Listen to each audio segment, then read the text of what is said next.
নাটক কম করো প্রিয়। তারেক রহমানকেও বলে দিচ্ছি, নাটক কম করেন প্রিয়।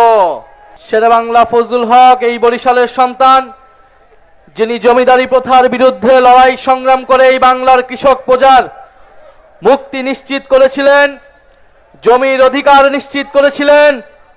আমরা 24-এর এই তরুণ প্রজন্ম ফ্যাসিবাদী ব্যবস্থার বিরুদ্ধে লড়াই সংগ্রাম করে বাংলাদেশের নাগরিকের অধিকার নিশ্চিত করার জন্য কাজ করে যাচ্ছি।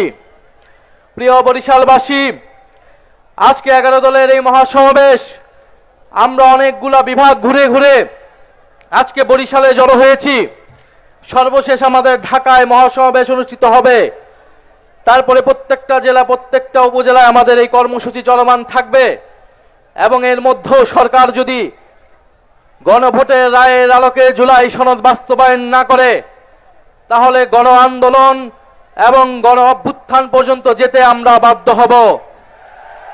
আমরা এখনো কোনো কঠোর কর্মসূচি দেই নাই, আমরা হরতাল অবরোধের মতো কর্মসূচি দেই নাই, কিন্তু যে কোনো সময় সেই ধরনের কর্মসূচি দেওয়ার জন্য আমাদের প্রস্তুতি রয়েছে।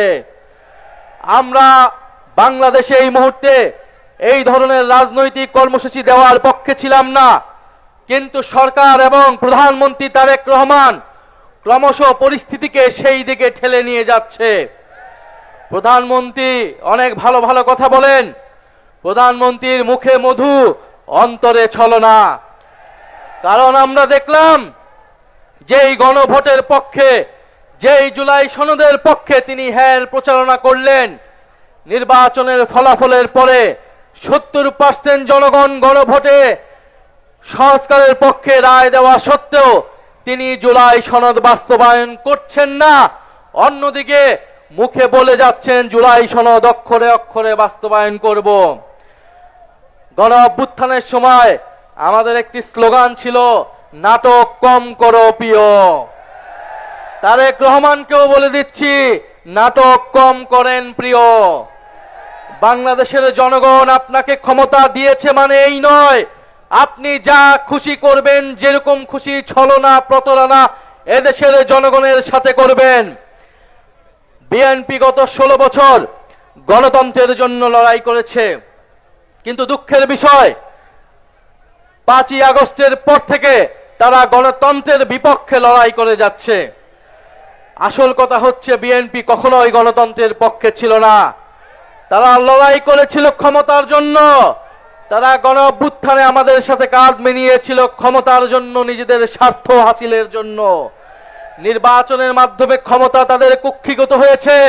এখন তারা পরিবর্তনের কথা বলে না, এখন তারা সংস্কারের কথা বলে না, এখন তারা 31 দফার কথা বলে না, এখন তারা সংবিধান সংস্কার কমিশনের কথা বলে না, বরং এখন তারা বলছে তারা নাকি কোনোদিনই সংবিধান সংস্কারের কথা বলে নাই।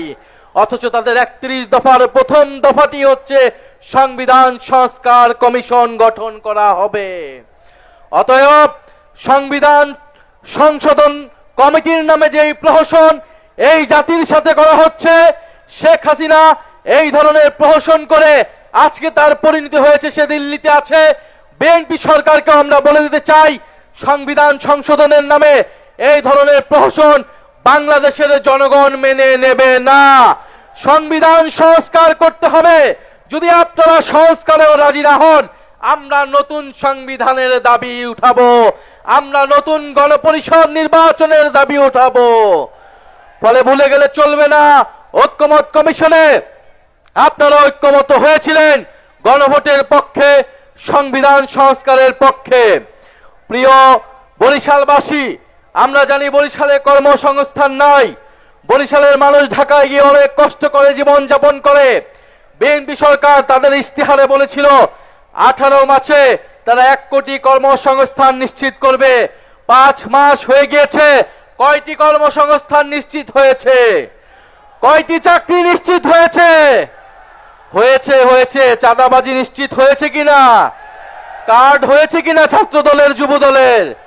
কর্মসংস্থান নিশ্চিত হয়েছে, সাধারণ জনগণের নয়, চাঁদাবাজদের, ছাত্র দলের, যুব দলের, শ্রমিক দলের, কৃষক দলের কর্মসংস্থান নিশ্চিত হয়েছে। সাধারণ মানুষের কোনো কর্মসংস্থান নিশ্চিত হয় নাই প্রিয় বন্ধুগণ। ফলে প্রিয় বরিশালবাসী, আমরা কর্মসংস্থানের জন্য, বিদ্যুতের জন্য, সীমান্তের সুরক্ষার জন্য, চাঁদাবাজি দুর্নীতি নির্মূলের জন্য, এই দেশের স্বাধীনতা সার্বভৌমত্ব নিশ্চিতের জন্য, সর্বোপরি গণতন্ত্র এবং বৈষম্যহীন বাংলাদেশের জন্য আমরা যারা 24-এর গণ অভ্যুত্থান ঘটিয়েছিলাম, গণবিপ্লব ঘটিয়েছিলাম, আমাদেরকে আবার ঐক্যবদ্ধ হতে হবে। আমাদের আবারও রাজপথে সংগ্রাম গড়ে তুলতে হবে। কারণ আমরা মনে করি এই জুলাই বিপ্লব যারা জীবন দিয়েছে, যারা শাহাদাত বরণ করেছে, তাদের আত্মত্যাগকে আমরা কোনোভাবেই বৃথা যেতে দেব না। আজকে 18 জুলাই, কত তারিখ আজকে?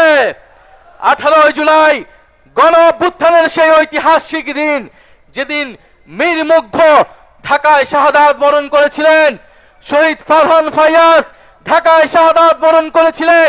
18 জুলাই শত শত ছাত্র জনতা নিহত হয়েছিলেন, আহত হয়েছিলেন।